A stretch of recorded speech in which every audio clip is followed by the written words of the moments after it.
Today's episode is brought to you by Viralcast, the first and only completely done-for-you podcast production service. Build new relationships, create a deeper connection with your database, and get exposure to new audiences. Here's how it works. You interview influencers in your market. You start building that new relationship. Then you take that valuable content and share it with your database. Your guest then shares the content with their list. Everybody wins. You get new relationships, you create a deeper connection with your list, and get exposure to new people that you would never have access to. And look, if you're currently mining your database with video, stop. Audio is the new reality. We are living in an influence economy. Exposure is the new social capital. Go to Viralcast with a K to learn more. And right now, for the first 25 subscribers, we're offering a 50% off the getting started price. Welcome to Super Agents Live. This is the one place where you can come and hear the most successful people in real estate. You'll hear how these super agents built their businesses, how they stay productive, and how they stay motivated. Who am I? My name's Toby Salgado, and I made my first million in real estate. Yeah. And I'm your host for the next 30 minutes while we talk to yet another amazing real estate entrepreneur. Stay tuned. Let's go! Yeah! Hey everybody, what is happening? I hope you're having a great day. Well, you tuned in again. Thanks for showing up. If you're new to the show, let me tell you what we do here. We interview top agents to figure out how they grew their business. Now, if you don't sell real estate, that's all right. This show is really about entrepreneurship through the lens of an agent.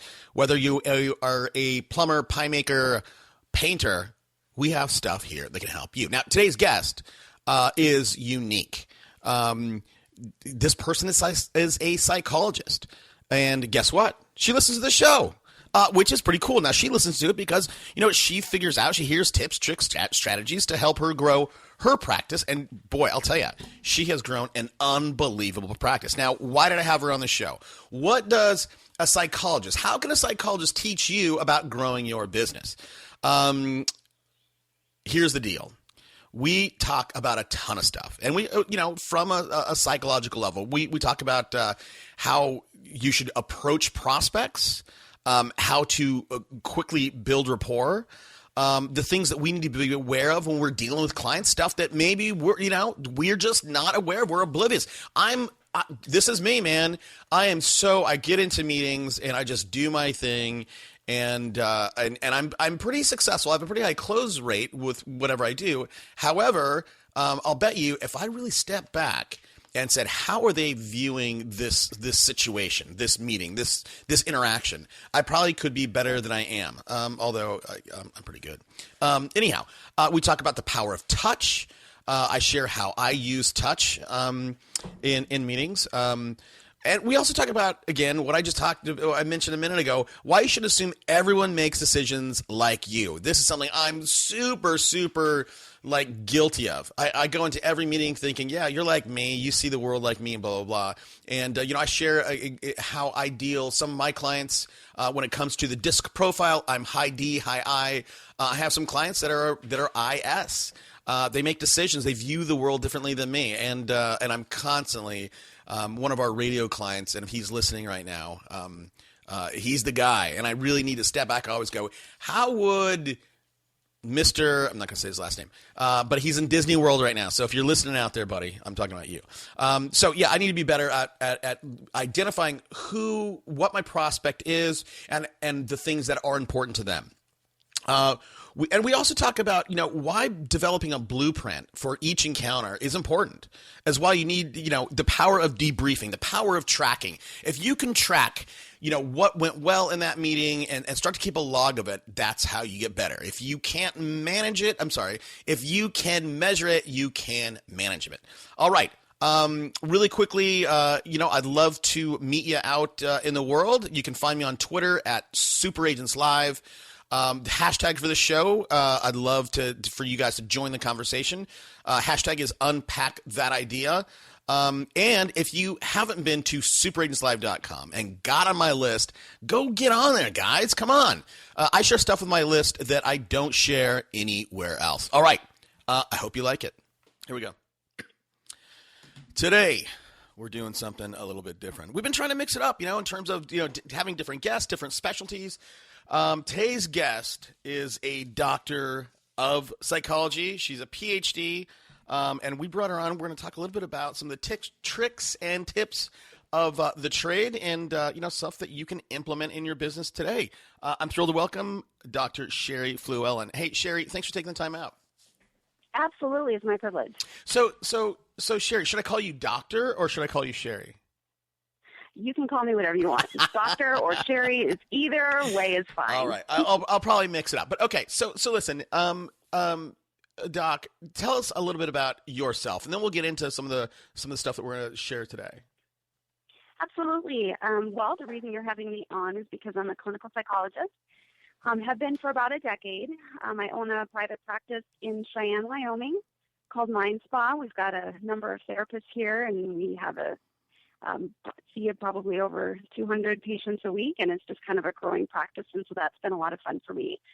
So combining my expertise in relationships and communication, organizational behavior, personal development, and my passion just for continually growing, which is what I kind of apply to my own life.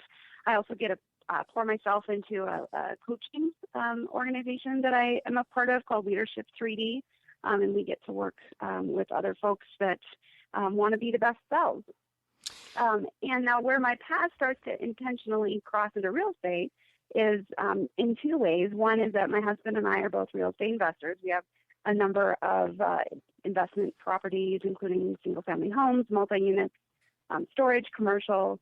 But my husband is also a realtor, and so that's actually how I got introduced to your fantastic podcast. Oh. And so I've been listening to it for a few months, and even though I'm not a realtor, there are extremely valuable insights into business and lead generations that I found valuable for my own businesses. So I'm a fan. That's awesome. That is great. That's really great. Well, that's good to hear. So your business now, just so I understand. So Mind Spa, are you the big cheese over there, or are you one of the staff? I am the big cheese. Oh, yeah. Good for you. Good for you, man. Entrepreneur. And I got to tell you, true. Yeah, 200 people a week go through those doors. That's, I don't know anything about that kind of business, but that sounds like an amazing practice. It is amazing. We have a huge opportunity to impact our community. It's been awesome. What Sherri is, you're not in LA, you're in Wyoming. That blows my mind. That number of people. What is, do you have an ideal or typical client? You have 200 people a week going through the doors there, 800 a month, which is an incredible amount of people. What is your avatar? What does your typical client look like? Because we have such an awesome staff that have a huge breadth of experience, we actually see our youngest client has been age 2, our oldest client was age 94. We see families and couples and divorcees trying to figure out how to parent, co-parent, even though they're not married anymore. We really kind of run the range. It's very much a generalist practice. If you've got it, we probably can help you. Got it. Okay. And I wanted to, the only reason I asked you about that, I wanted to talk a little bit about marketing. We'll get there. Okay. Yeah. So your passion is growth. I know that you wrote, I can just start lobbing in questions, but I know that, and I can, here's what I wanted to cover. Okay. But I do want to, I know you wrote down a list and, you've built this amazing practice. So I'll let you maybe a little bit drive this, but some of the stuff that I was interested in learning about you is, number one, and, with communication and with the way we show up in life, in terms of, meeting with a client, nonverbal cues. I think you'll know much better than me, Sherri, but when it comes to communication, you and I sitting across the table from one another, in terms of communication, nonverbal cues account for, something like 50 or 60% of what I'm communicating to you rather than the words that I'm using. So again, Right. so I wanted to, again, I'm going to let you go through your list, but that's one of the things I wanted to cover. I wanted to talk about, how, should we mirror and match? Should we use touch in our communication? But that being said, I know you wrote some stuff down. We can talk about some of the stuff I'm interested in, or some of the stuff that you think will be valuable. Again, you've built this amazing practice, so you could probably drive this better than me. Well, I definitely want to make sure that I'm giving you the content that your listeners will want. So I will let you drive the bus primarily. If there's something that I feel like we've missed that I think is critical, Okay. I will just throw it out there. Okay. But absolutely, nonverbal cues actually make up more like 70 to 80% of the information that we pass on to other people.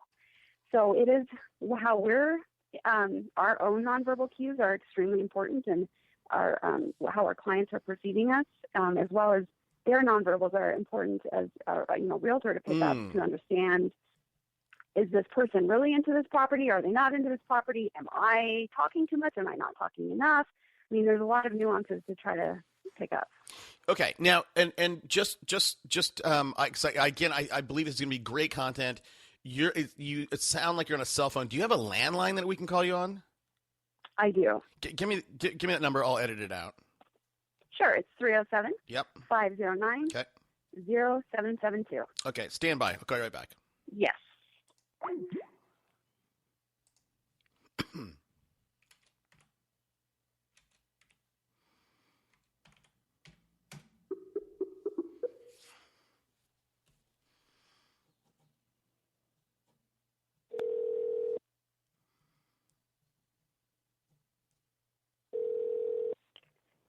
Good afternoon, Dr. Fluellen.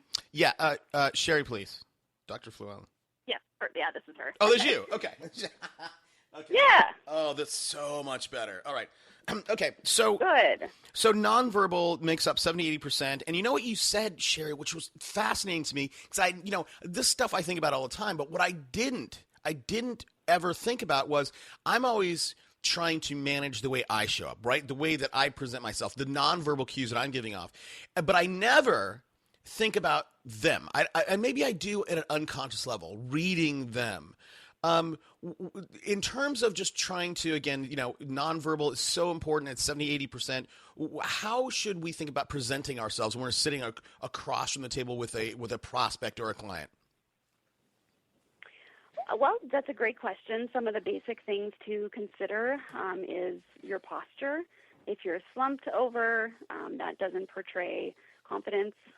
If you are leaned back, that doesn't portray interest.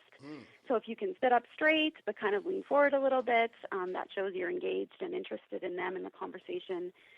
Keeping your limbs open, so don't sit with your arms crossed, because then again that kind of looks like that's a kind of defensive move, that there's something that you're trying to hide, and so kind of just sitting openly and kind of awake, alert, and engaged. Yeah, that's good. That's good. Yeah, trying to present openness, and I think if you can present openness, I think you convey trust, you convey honesty. One thing that I have a problem with, and that's not the right word. If you sat across from me, like the way I'm a pretty intense guy, and when I'm looking at you, and sometimes I feel like I'm staring too much in their eyes, right? Like, because I have an intense look, and then sometimes I can see in a conversation that they're like, oh, I better look in his eyes too. And all of a sudden it becomes a staring contest. And I'm like, holy crap, I'm trying to, you know what I mean? Like, I'm trying to communicate. And then I look away, and I don't even, can you address that at all? That absolutely. That happens in the therapy session too. So it's not, Okay. It's not just in real estate. But you're really talking about kind of the social norms, and actually that may differ a little bit depending on where in the country you are, or even if you're in another country. As far as personal space, boundaries, eye contact, all of that stuff is very much socially bound. But there is an intensity that if it crosses kind of what is typically normal for you and the person you're engaged in, it does feel very uncomfortable. It could be deemed as intimidating.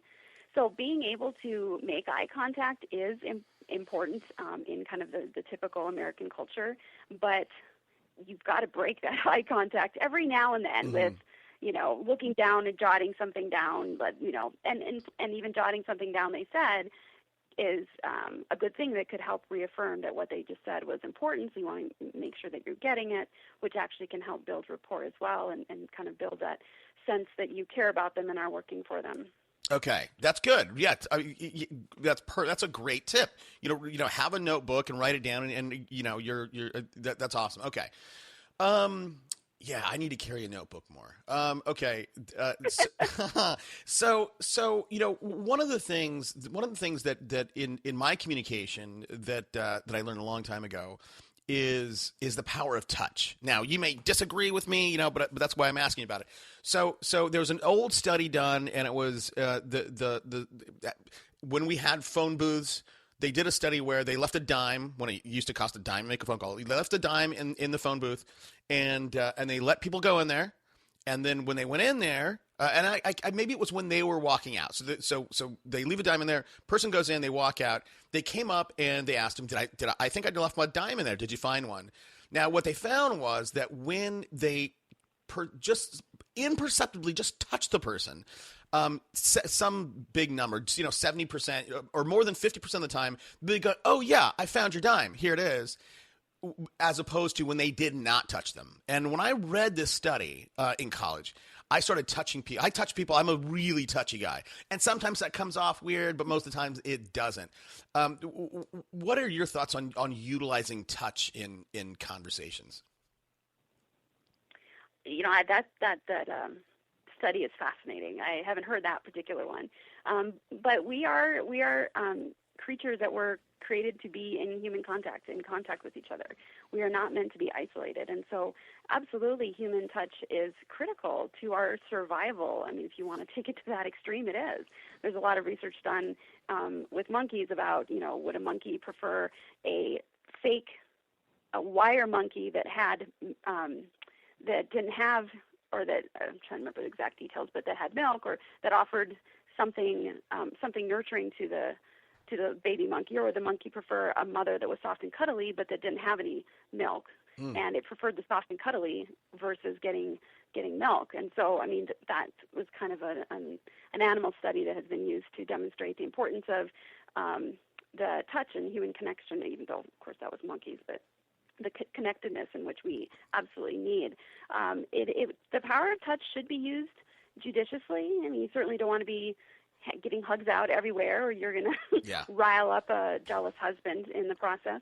But, I think a well-placed handshake, I mean, at the very least, you should be shaking everybody's hand. I can't even think of a reason not to, unless somebody has a germaphobe or something to that effect. Yeah. And when absolutely. Yeah. And when I say touch, I certainly shake everybody's hand. When I say touch, if you and I are in a conversation, I will, if we talk for 10 minutes, I will probably, depending on give you hit you with my elbow, or take the back of my hand, right? And I'm very deliberate about the back of my hand and not my hand, right? And and touch you with that. And anyhow, so okay. And here's the funny thing about touch as well. So and I use this kind of in a I'm going to say evil way, but it's not evil. I do the thing I'm going to tell you, Sherri, is I'm looking at Tamara. Erase that. When you, like your boss, when it comes to patting somebody on the back, right? So typically who pats you on the back or gives you an attaboy is your boss, right? It's somebody of authority.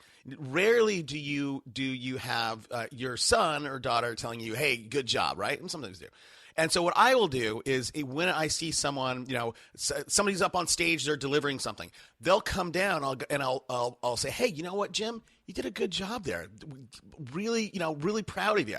It's totally switching the power dynamics. And, and I think you can use that to, like the way that I sometimes use it to rile people up. But I think you can use that in a positive way as well. I don't have a question there. Do you have any thoughts or comments on using touch in that regard?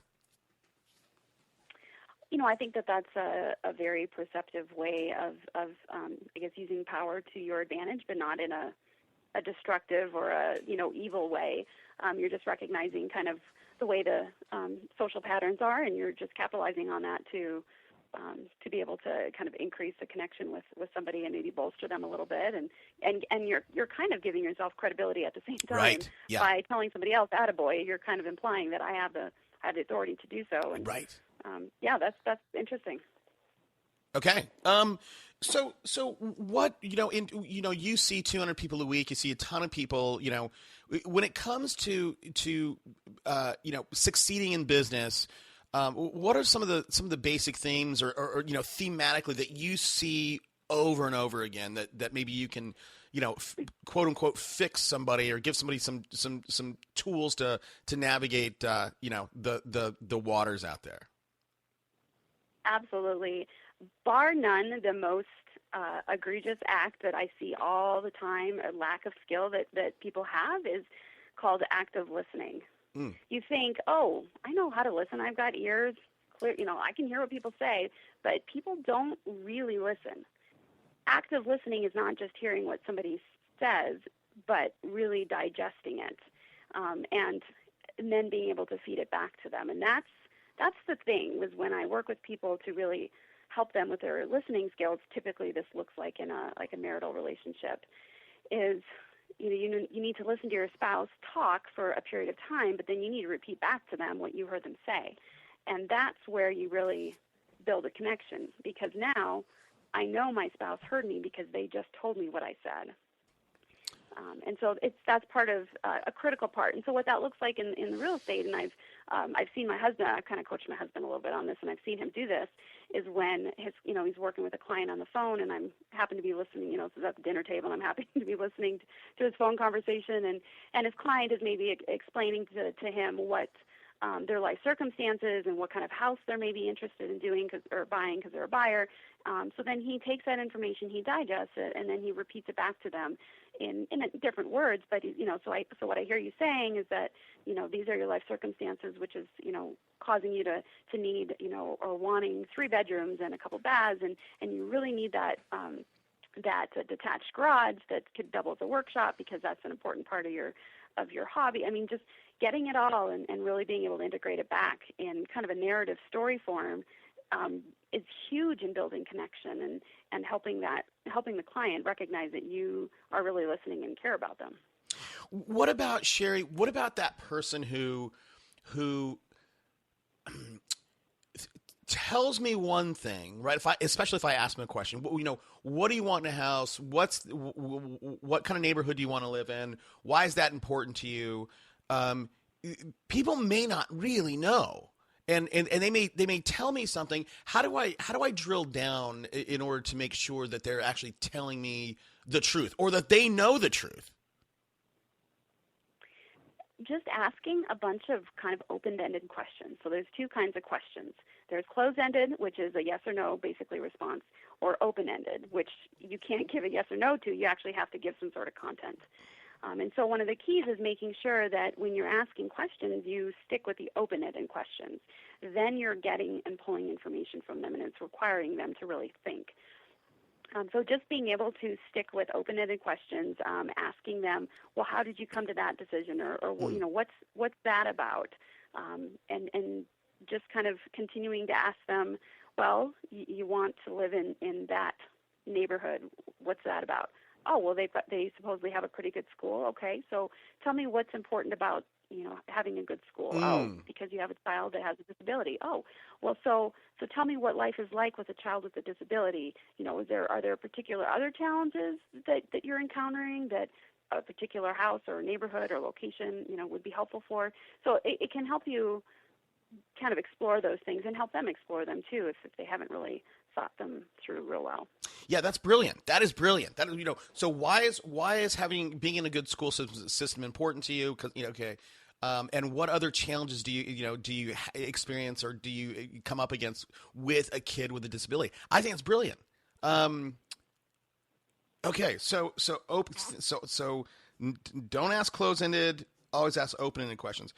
What else, again, thematically, that you see that might be easy fixes for people? One thing would be rapport building. I think there are a lot of lost opportunities to connect. Again, this is all about connection, and you're talking about the power of touch, which is great, but you can't go around touching everybody all the time. Right. There has to be other tools in your toolkit for building rapport, and so some of those things can be, if you're doing the active listening and you're catching what your client is saying, find ways of joining with them or connecting with them on certain things. Using another example with my husband, I overheard him the other day. He was talking with a guy on the phone. I think he just gotten a lead generation on his phone, and he was calling him back. And so I overheard this gentleman say that he's in North Dakota and he's going to be moving here. Well, my husband and I are from North Dakota, and so I'm staring at my husband, like waiting for him to jump all over this, like, oh my God, we have something in common. Right. And he, and it was about 5 or 10 seconds passed, and my husband completely ignored that. So I kick him under the table. I'm like, he's from North Dakota. You've got to capitalize on that. Right. So then, and the phone call was dying quickly. I mean, he'd been on the phone for maybe 2 minutes. The guy was completely disengaged. Oh. He was just kind of searching on the internet, kind of one of those things. And anyway, so once my husband's like, yeah, well, we're from North Dakota, and we're, the conversation went on for like 10 minutes, and he got the guy's phone number and some more detailed information. And it completely changed and turned around the whole entire conversation. Yeah. So looking for opportunities to really connect with them, even if it's something small, or the more meaningful it is to that person, the more of a connection it will mean to them. So living in North Dakota isn't a huge connection, but it's something.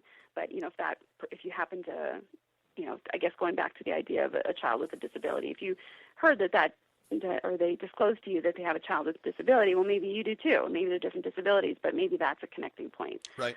So just, finding ways of connecting is huge in rapport building.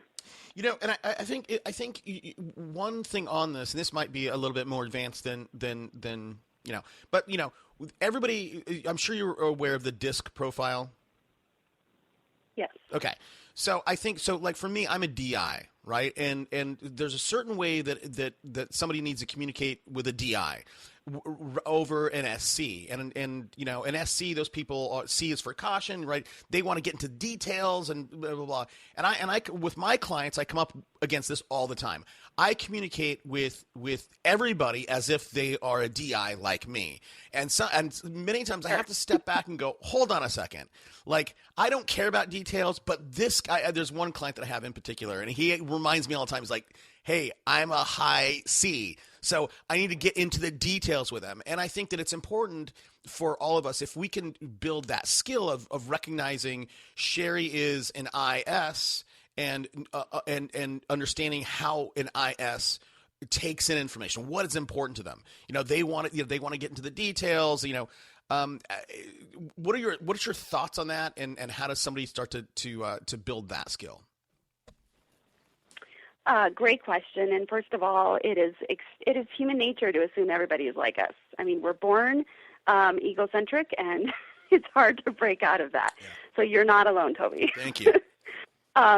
You're welcome.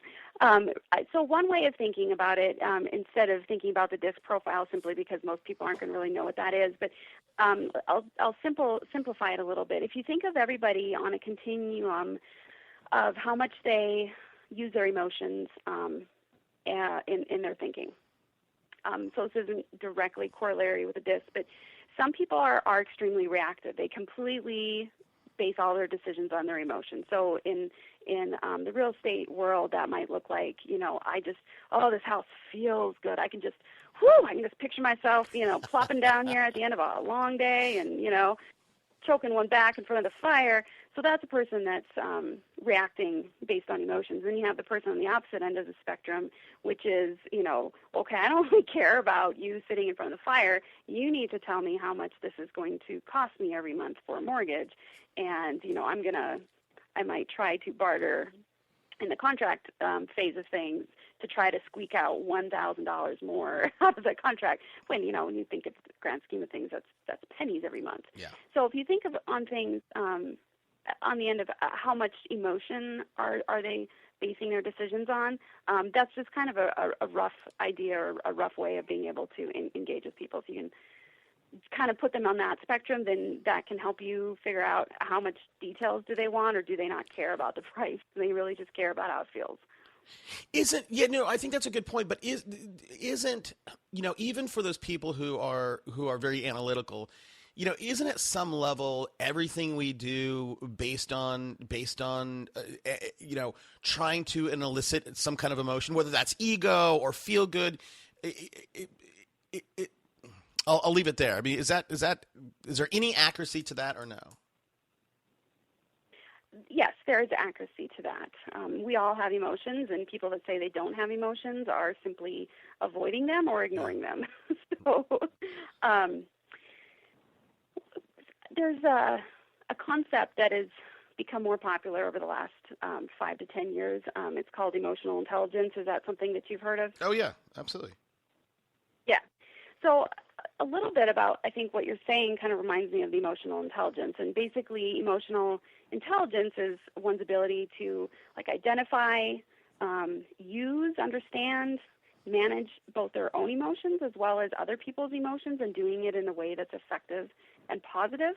And so the more emotional intelligence, and it is a learnable skill. It's not something that you're just innately born with or not, although some people are born with kind of a baseline that might be more than others. But learning how to recognize and deal with and manage, a lot of the research studies that are coming out about with dealing with leaders is that the most successful leaders have the differentiating factor is they have a high emotional IQ. It's not their regular, kind of their general IQ. And so the more that you can kind of cultivate those skills, the better off you are in being able to, kind of tackle all those things. And even if you are a high DI, that, you're going to have the sensitivity to recognize when somebody else is responding differently or coming at it from a different angle. And so yeah, I 100% agree. And for everybody, for the people out there, Sherri, who are not familiar with emotional intelligence, can you give us sort of just a bottle cap explanation of it, and then talk about how we can all develop that a bit? Absolutely. So in general, emotional intelligence is just understanding your own emotions, understanding other people's emotions, recognizing it, and then dealing with it. So it's kind of those three general things. And some of the kind of basic ways of being able to learn it or increase it is just practicing self-awareness. So just recognizing kind of your own emotional states when they happen. When I work with people in session on this, I often get the groans of because how do you learn to recognize your own emotional states? Well, that's kind of through being aware of how you're doing throughout the day, kind of mindfulness. Sometimes it's, kind of logging or tracking and those sorts of things. But it's being intentional. You have to be intentional in life to be able to change things. So kind of that increasing your own self-awareness will also help lead to other people's self-awareness, because, the more that you start focusing on your own weight, I don't know if you've had this experience, you're really starting to eat healthy and exercise and you start to feel good, and then now you're starting to notice everybody else's weight even more. You're like, oh my gosh, or wow, that's impressive. So increasing your own self-awareness, I think, will automatically leak into being more aware of kind of where other people are at. See, you bring, sorry, Sherri, go ahead. Go for it. No, go for it. No, I was going to say, you bring up an interesting point, and that point that I took from that is if we are aware of our peaks and valleys in terms of where we are emotionally, and then if we can be aware of those cues in us, we can sort of see that in the other people or in other people. And I think it kind of ties into the red car theory, right? Like the red Honda Accord theory. You as soon as you get a red Honda Accord, you see them everywhere, right? They're always there, but but you start to notice it when you get one. And I think the interesting thing of that is that if we recognize, a lot of people are anxious in the world today, right? So if we start to so we start to recognize anxious in ourselves or anxiety in ourselves, we're gonna transference. I don't know what the word is, but I'm going to see that everywhere, right? Or I'm going to put that into everybody. Oh, Sherri's feeling anxious today, right? She did that nervous laugh like I do. Right. I wonder. I just wonder if I don't know. It's an interesting point, and I wonder if there's a downside to that. There could be. And so if you only use self-awareness, I completely agree with you, Toby, that could be a dangerous thing, because then you, like, kind of going back to the egocentric world, we assume, we interpret everybody the way that we interpret ourselves. Yeah. And that's kind of natural. So there's other aspects you kind of have to add into the mix in order for it to shake out as something that's useful and healthy. And the next one is emotional regulation, and that is where you actually have the ability to control strong emotions. You don't have to, if somebody just did something that totally offended every fiber of your being, do you have to, instantaneously lash out at them, verbally or whatever, or do you have the capability of sitting with it for a minute, letting yourself calm down to be, to become get to the point where you can be a little bit more rational, logical about how you want to respond. The more that you're able to do that, the more emotion regulation that you have. It's not ignoring or denying that something happened or that you had a reaction to it, but it's delayed. It's being able to delay that reaction, and that's important. Yeah, that's got to be, if you're able to that's got to be so powerful in life, because just like if you can delay that, right, increase that fuse, right, delay that, we can talk about delayed gratification, right? I mean, the people who can delay their gratification can win, and I have to imagine if I can similarly delay my frustration, my anger with this person.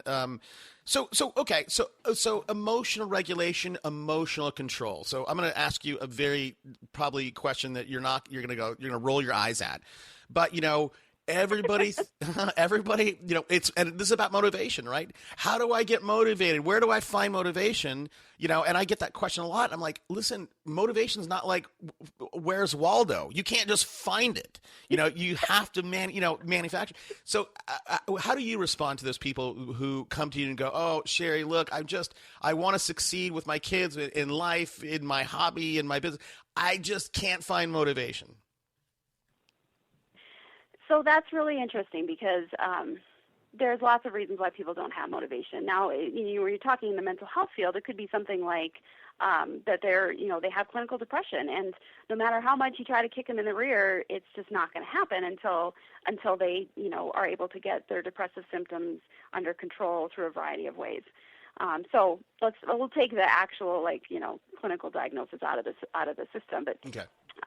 There's actually a series of stages of change that are specifically address motivation, and says that not everybody's at the same stage of the motivational cycle as everybody else. And depending on where you are in that cycle, there's different interventions or strategies to kind of move you to the next phase.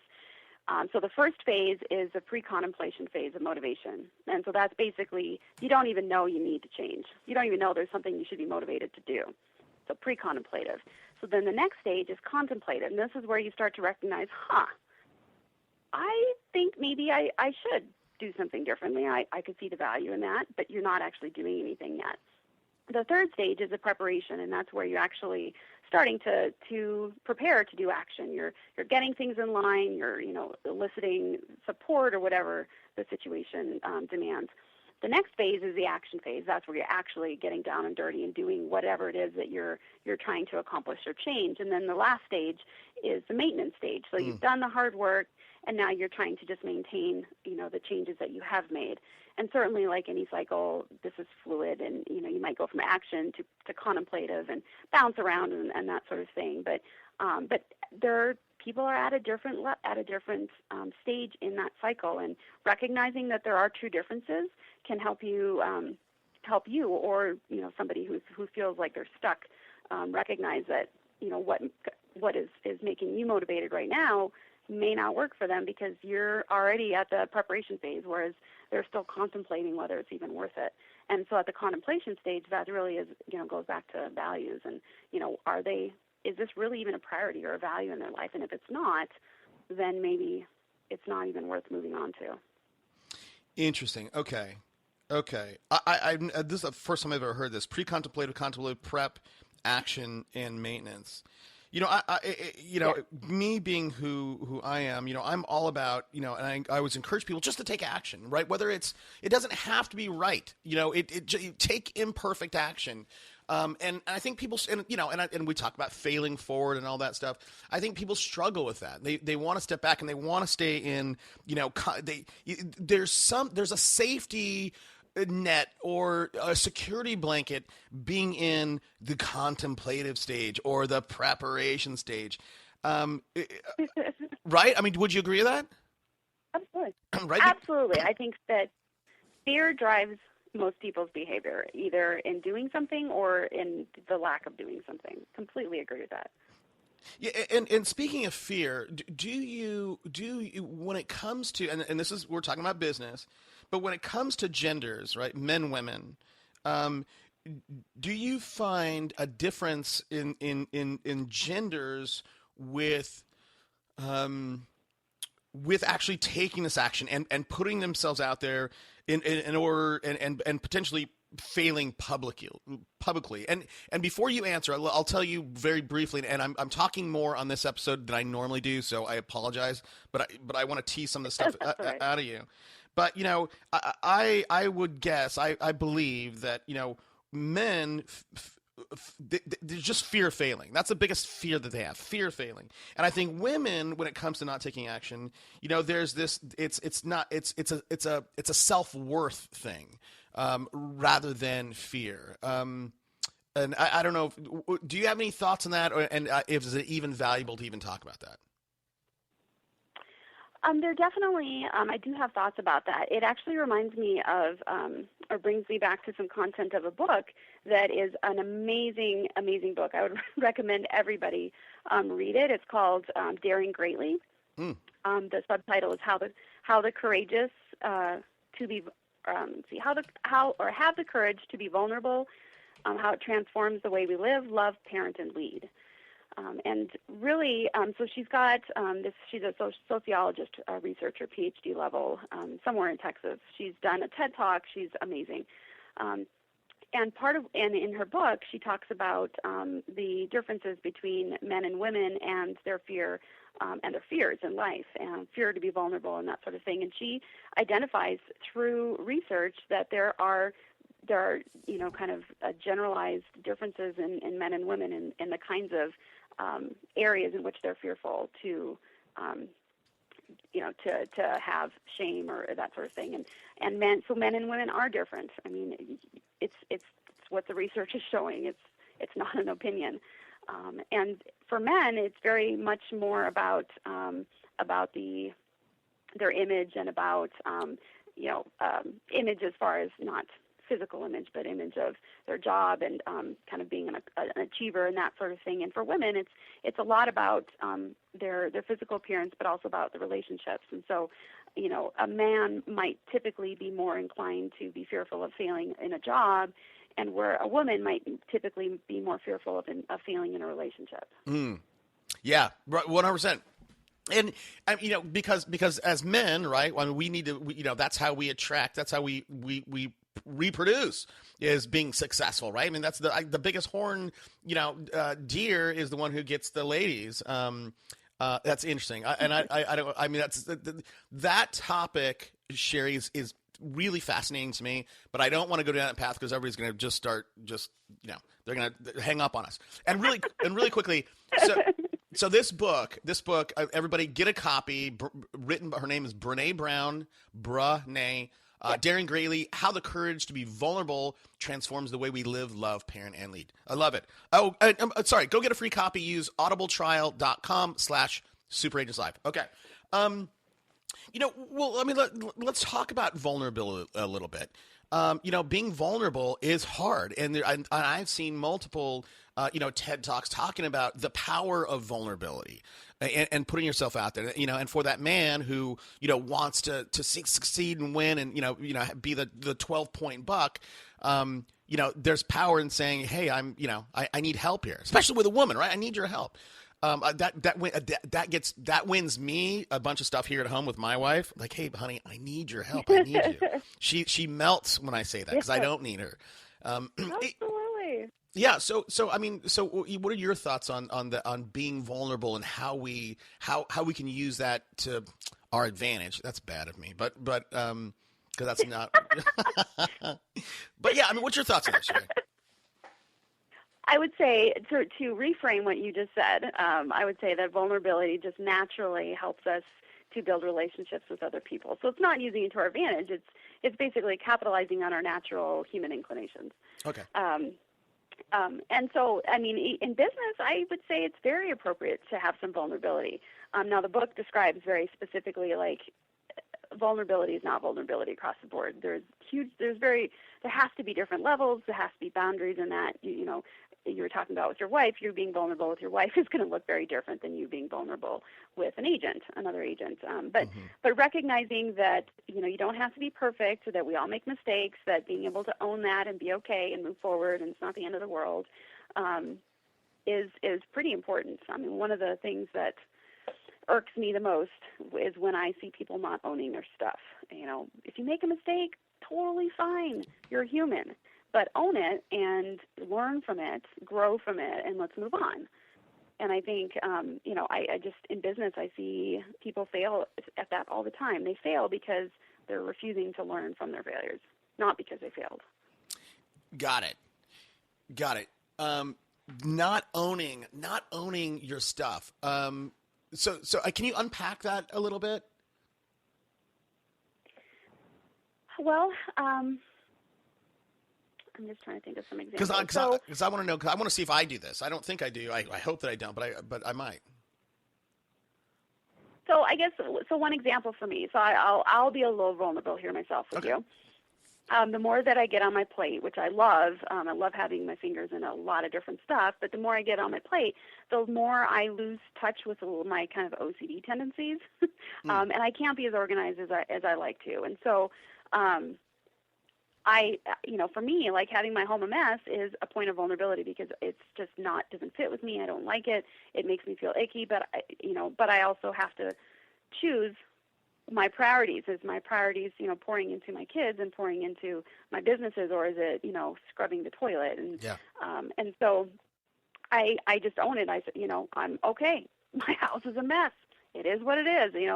It doesn't have to define me. I own that I'm not doing this kind of socially deemed appropriate part of a female life, but it is what it is. And by owning it and talking about it, and I still feel a twinge of shame talking about it even now, but the more I'm open with it and just own that, then it takes the emotional intensity of it down a notch. Right.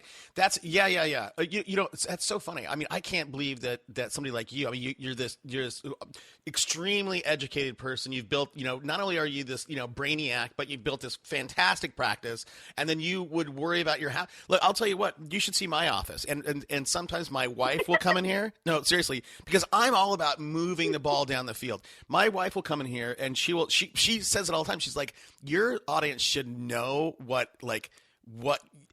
she will say something like, well, she'll say, you know what, if you look at your office, you look like a crazy person, because there is no, I know where everything's at. It just doesn't look that organized. Anyhow, and I don't value that. I'm like, I'll pay the housekeeper to come in here and every couple of weeks, whatever. Okay. So being vulnerable, there's different ways to be vulnerable. For that person out there who, in terms of sort of a mindset or a psychological thing, we've talked about the difference between men and women. An email that I get all the time, and I think maybe you can shed some light on this, is that person out there who has a job, but they have a passion for real estate, and they, I get this question all the time. Hey, Toby, I'm a chef. I have a full-time job. I make X. I want to get into real estate, but I can't. As soon as I can match my income, then I'll pull the ripcord. And I'm like, no, just pull the Band-Aid off. Just go. I don't know if that's fear speaking. I don't know if that's uncertainty. I don't know if that's them, not betting on themselves. But how would you, if somebody came to you and said, "Listen, Sherri, this is my situation. How can you coach me to quit my job and follow my passion full time? I think, I completely agree with you in that it's probably based off of fear. Maybe it's based off of a spreadsheet of, these are my monthly expenses, and but that's ultimately still based out of fear.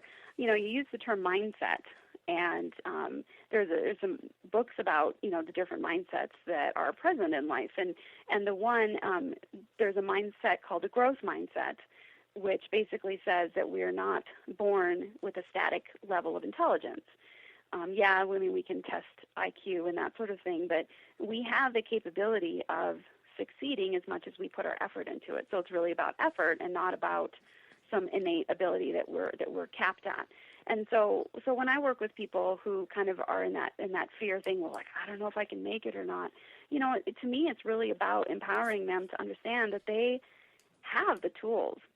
Maybe the tools aren't all in themselves, and that's totally okay. We're not, I don't know of anybody that has all of the, the right skill set to make $1 million business. I mean, you have to draw and leverage yourself with other people and their time and talent and energy. Mm-hmm. But, you've got the abilities. I 100% believe that they would have the ability to take the steps forward needed or, figure it out. And, with the help of other people, again, we don't have to do it alone, but it's really that mindset of you don't think that you're good enough or that you have the ability, but you do. It's about effort that really makes a difference. I absolutely agree. And at the end of the day, we're not, as entrepreneurs or business people, we don't need to do everything.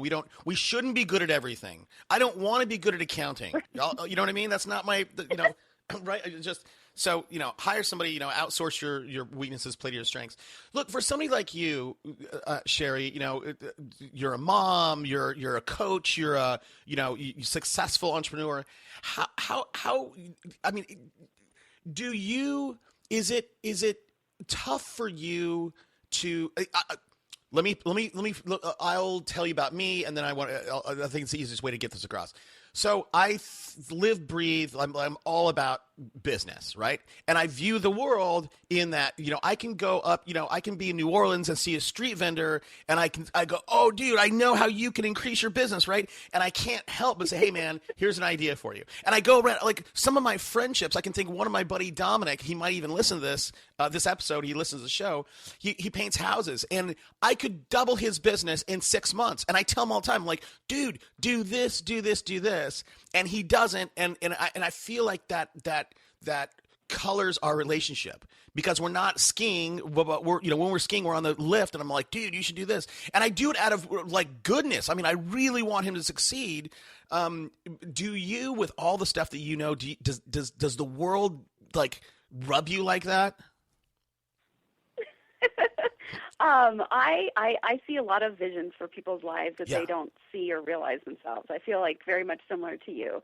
But as a psychologist, I had to learn a long time ago that I might have the answer for the person sitting across from me, but if I tell them that, that's not doing them any good. It's that whole, adage of like, you got to teach a man to fish. You don't just give him fish.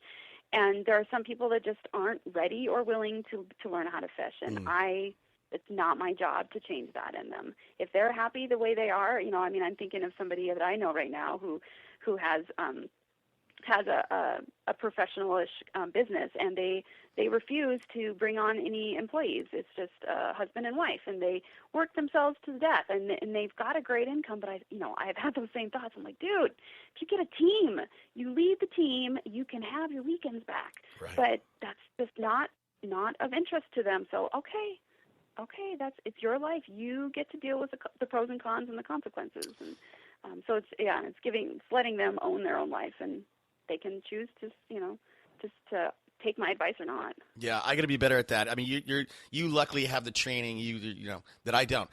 Well, look, Sherri, I appreciate we've taken about 45 minutes of your time so far. I appreciate it. We'll start to wrap up, and we already talked about a book. If you have another, we can talk about that. But how I have just a couple more questions that I'm curious about. How does somebody like you? How do you decompress? How do you, I know, again, you're a mom, you're an entrepreneur, you're a coach, you're a wife. How do you relax? a great question. I recently took an assessment that completely validated my whole life experience, and the assessment is I just lost the name of it. It's a strengths assessment, and it identified that one of my strengths, I don't remember the exact title of it, but it's basically that I have to be industrious. I have to always be doing something that's productive. And my husband has teased me for years, like, it's always got to be productive. And I'm like, well, yes, of course it does. And so for me, if I'm being productive, that is what charges my batteries. My husband and I took a trip to Jamaica last year, and after about a day of laying on the beach with nothing to do, I was going out of my skin. I'm like, this is ridiculous. So, I was listening to podcasts and typing some notes on my computer. I was like, oh, that's really good. I got to remember that. But I was still laying out on the beach getting the sun. So I had both. Like, I was relaxing, but I was growing. I was filling my intellectual needs. I mean, it was awesome. So part of it is, so it's just recognizing and appreciating the way that I'm designed and the way that I'm built. And so that's part of it, is just constantly learning and being productive in a way that is productive and not just spinning my wheels. I run, which I have found, about 5 years ago, I started running on a routine basis, and every year I do a marathon. And I love prepping for a marathon because that's hours where I'm outside in the sun, in the warmth, and I process as I'm running, as my feet are, pounding the pavement. My brain is turning, and I come up with some of the best ideas and insights when I'm running. And so that's part of it too, is just taking care of myself physically. And I have a strong faith, and so that's a huge piece of when stuff goes wrong and I fail miserably or whatever happens, that's my foundation. It doesn't shake me, because I know, what, God's got me. I can only do my best. Right. And then, I can't do anything beyond that. So there's a lot of different facets that kind of help keep me centered. That's awesome. That's awesome. Let me ask you this. Does your drive, the way you're built to be productive, does that get in the way of your personal relationships? Yes, it can. Absolutely. So I view so here's another continuum to think about with people. One end of the continuum, some people are very relationally focused, and, I don't really care about getting stuff done as long as I can be with people. And then on the other end, you have people that are very task-oriented. It's like, I need to get stuff done, and I don't need people around. Well, I tend to be on the task-oriented side. Mm-hmm. I can be by myself for 10 hours a day, and I'm totally fine. Like, hey, it'd be nice to interact at the end of the day with somebody, but, it's not draining for me. I'm very much an introvert in that way. And so I know that relationships are important. I don't always emotionally feel like they're important, but I do know that they're important. So it is something that, I don't know if people appreciate hearing me say this, especially if they know me, but sometimes I have to make relationships a task, because then I'll do it. I know it's important. It's kind of like eating healthy. You don't really always want to, but you should, so you just kind of force yourself to do it. Well, that's kind of how relationships are for me. And sometimes, not with my husband necessarily, but with from my, so building friendships and stuff like that. Because I'm around my husband all the time, so keeping a relationship with him is super easy. But it's like forcing myself, like, oh, I had not had a girls' night out in 3 months. Okay, I need to put that on my calendar, make it a task, because it's important, but it always seems like there's something else that's more important. Yeah, here's the thing. Here's why I asked that question, because I'm very much like that. And my wife is so opposite of me. And so, like, she's like, hey, do you want to go to that party? And I'm like, no. Like, I'll go. I mean, when I go, like, I'll have fun, but I'd rather, put twinkle lights up. If, hey, honey, I'll do something for her just so I can, anyhow, I'm very much like that. And, that does get in the way of my personal relationships sometimes. All right. Well, listen, we covered a lot. Well, let me ask you this. I mean, you being the person you are and doing the job that you do, was it a little bit strange, being on the other side of the couch, like, and having somebody like me, dig into, questions like that? Not so much. I actually really enjoy extemporaneous speaking and just being able to people tapping, because I'm a constant learner. I learn from like every direction, and so having a open-ended, spontaneous opportunity to take what's in my brain and somehow fit it together in a coherent structure, I I love. So I Okay. loved it. Okay, good. So when is a book in your future? Absolutely. I don't know when. Okay. I'm actually working on some ebooks right now, but just, kind of shorter snippets and Mm-hmm. stuff. But I love writing, so at some point I will at least have a few books out. Why have you thought about a podcast?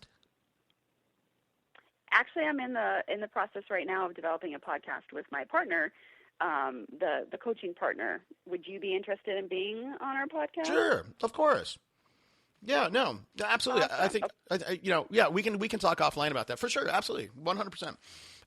So look, we covered a lot of ground here, Sherri. Is there something that that you think we should spend a few minutes on that we didn't yet cover? World peace? I don't know. Okay. I think we covered any more, and I feel like we'll be just like firing a fire hose at somebody. Yeah, no, I hear you for sure. Well, one last thing. I know you run. I know you have a very strong faith. But do you have a daily habit, a personal habit you feel has contributed to your success?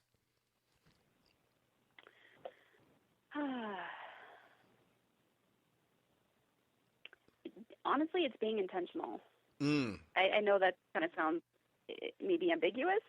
Unfortunately, I don't have as many. I'm still working at developing some, daily habits as far as like making sure I've written stuff down, and that every day has kind of a more of a cyclical flow to it, because I think that that's extremely important and valuable.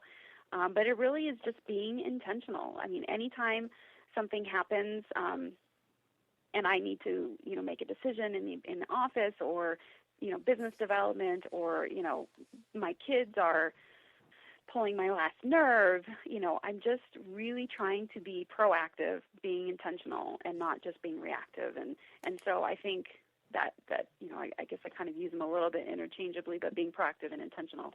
Everything I say or do, I try to have it for a specific reason and not just because it just came out. I love it. Perfect. Well, listen, Sherri, if you listen to the show, I always encourage our audience, if they've got anything out of this, to reach out and to say thank you to you. Where can people find you? My email address is sherri@mindspatherapy.com. Awesome. And everybody out there, listen, this Sherri is a pro. If you have a question, be intentional, be deliberate. Ask her one or two. Don't send her a long, like the emails that I get, right? Like they're like 800-word blog posts. I'm like, I literally can't respond to that. So Sherri, look, I'll be the first to kick off that thank you train. Thank you. I know that I heard your phone ringing in the background. You have a vibrant practice. So I appreciate you carving the time out to sharing with me and my audience.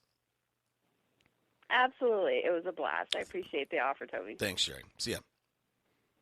This show is produced by me, Toby Salgado, with help from our research team and production done by Viralcast. If you're building a team and want to make sure you're doing it the most efficient way, reach out to Corcoran Coaching. They coach 83 of the nation's top producing teams. And for our listeners, they'll give you a free business evaluation. Send an email to bubba@corcorancoaching.com and let them know I told you guys to call.